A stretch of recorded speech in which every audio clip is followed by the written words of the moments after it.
Welcome back to Dirty 20, everybody. Today we take a look at the new release from Wizards of the Coast, Candlekeep Mysteries. Let's get on with the show.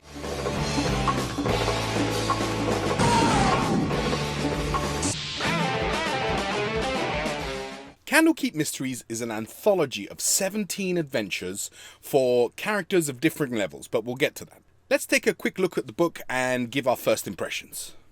Okay, so diving into Candlekeep Mysteries from Wizards of the Coast, you have the lovely cover art. There's also the alternate cover.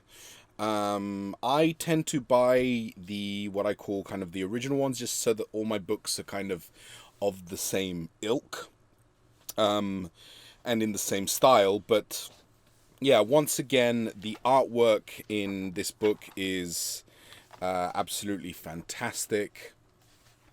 There is lots of there's cool maps in it. For example, you have also a pull-out poster version of this map, which is also really nice.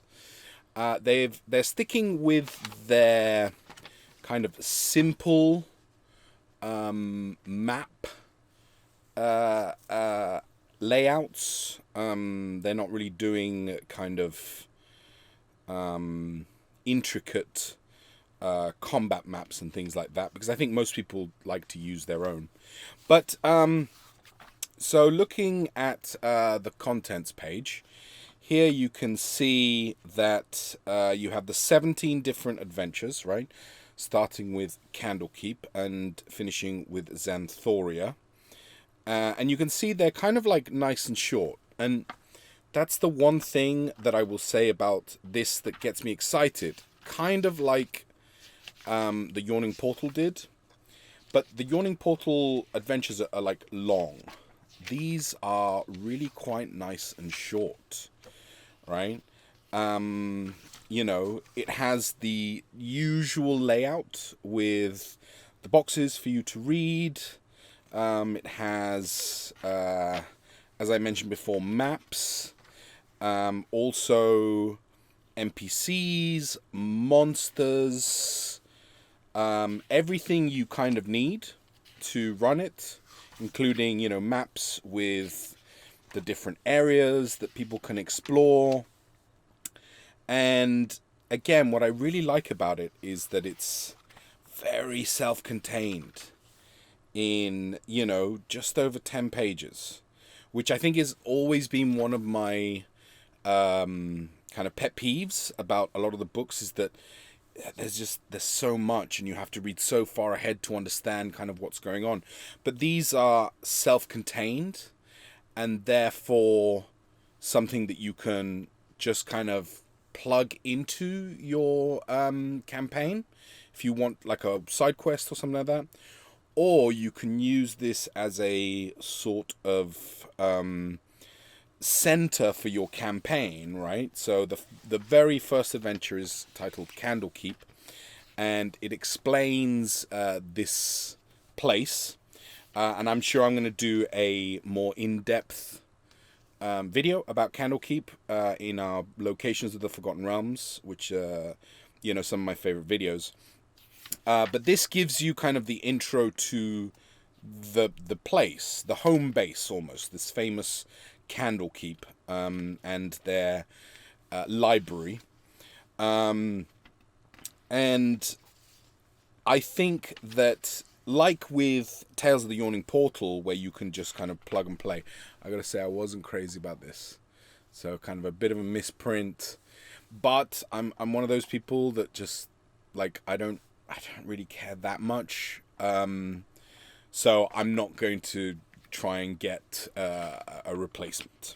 But anyway, so yeah, all of the adventures are fairly self-contained, and like the ones in Tales of the Yawning Portal, I feel you can really kind of plug these into your campaigns and have a lot of fun with them. And they're literally like little kind of small adventures to a certain degree, and I just really, really like that. So let's take a look at one in particular that I was having a read of, and it was a Book of the Raven on page 35. So one of the cool things about this book is they have a lot of really interesting writers on these things. This one's kind of, written by Christopher Perkins, who's like a staple over at Wizards of the Coast, and one of the kind of main guys there. But actually, in the back of the book, there's the contributor bios, and so you can read about all the different people. You have, Mark Humes, for example, and just a whole bunch of very interesting people. Okay, so let's go back to page 35, and we look at kind of the layout. So the basic story thread throughout the book is that there is this library in Candlekeep, which is famous because the only way to access it is to bring a book that they don't already have, and kind of donate it. And so you get into this library, and there are all these like incredible books that have like puzzles and different things in them. And every adventure starts with or is kind of hooked in with finding the book, right? So, for example, characters in Candlekeep might uncover this book and the treasure map hidden inside it while researching one of the following topics, right? And it gives you a couple of examples of things that you could kind of, again, hook the players. It's a plot hook, right? Then it gives you a description of the book, and there's always kind of a cool image. In this case, it's a book that was delivered by a raven, and it's kind of a diary of someone who was helped by the Vistani, who are a kind of they're connected to Ravenloft and Strahd, and so there's a kind of gothic horror element to it, but they find a kind of map, and the adventure itself is about following the map, right? And you have these locations, these different NPCs that are part of the adventure, and locations with particular encounters and things of this ilk. Again, it has a slightly kind of classic layout. If you look at any of our other videos where we look through adventure books, and again, I keep comparing this to Tales of the Yawning Portal. It's also similar to Ghosts of Saltmarsh as well. But whereas there they gave you, I think in Tales of the Yawning Portal they give you like big, quite hefty adventures. In Saltmarsh they understood, okay, let's kind of pare them down and make them slightly more kind of plug and play and manageable. And here they've gone kind of full hog in giving you these almost self-contained little adventures that you can get through in one, maybe two sessions, or you can kind of, like with Saltmarsh and Yawning Portal, you can kind of delve deep into them. So there we have it, Candlekeep Mysteries. Now this is just a first look at the book. I want to do some more kind of in-depth reading. I just kind of got it the other day, so I'm excited to delve deeper. But yeah, having had a quick look through it, I am really excited to start using this. But one thing I wanted to talk about was the kind of designed level of a particular adventure and how you can kind of adapt it to suit your party. On page 5 is the table that shows the levels of each of the adventures. to me, this is kind of a guide. It tells you that perhaps it's a starting point to go to maybe the adventure that best fits the level of your players. But I also like to think that any of them can be adjusted for any party. I think the only real thing that you have to consider when wanting to play through one of the adventures in the book with a party that is a different level to what they have designed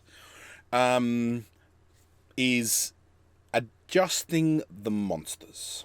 For example, in the very last adventure, Xanthoria, the party can face off against a lich, which is CR 18. Now, clearly that's preposterous if your guys are, say, level 3 or level 4 or level 5, right? It's going to be too hard. It's too deadly. So here are a couple of things that I tend to do whenever I'm kind of readjusting a monster. For example, in this instance, the lich has legendary resistances.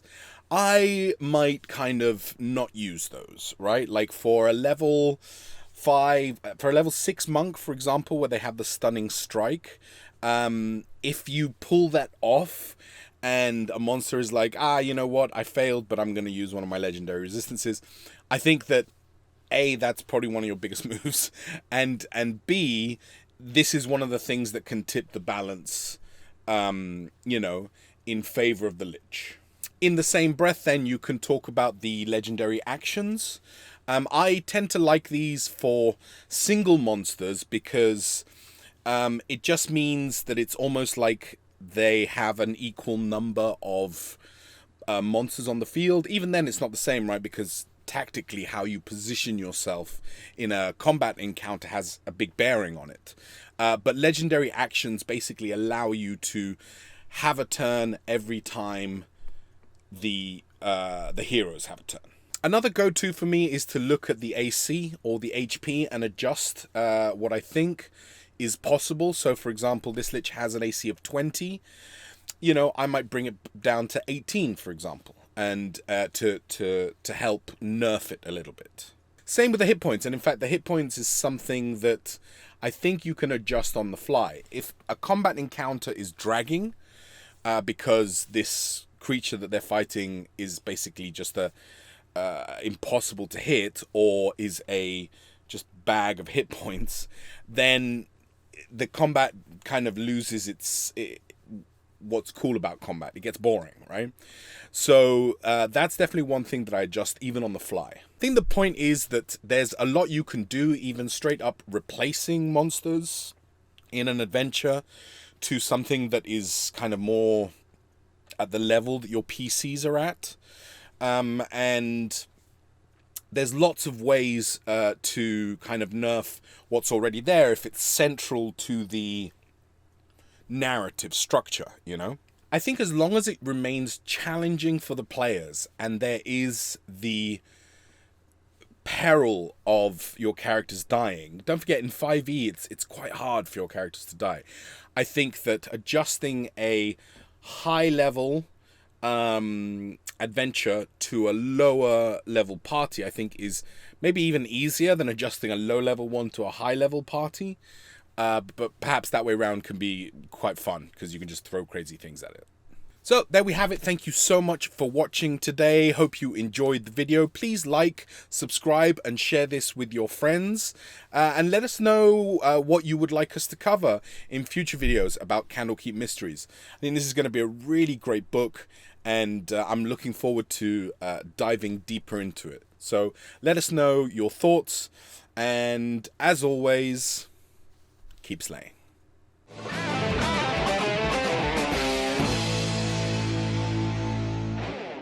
If you've enjoyed this content, then please smash that like button, subscribe, share this around online, and come and visit our website, www.lavictoriaproductions.com, to see all our past episodes, as well as our blog posts and all the stuff that we're currently working on at La Victoria Productions.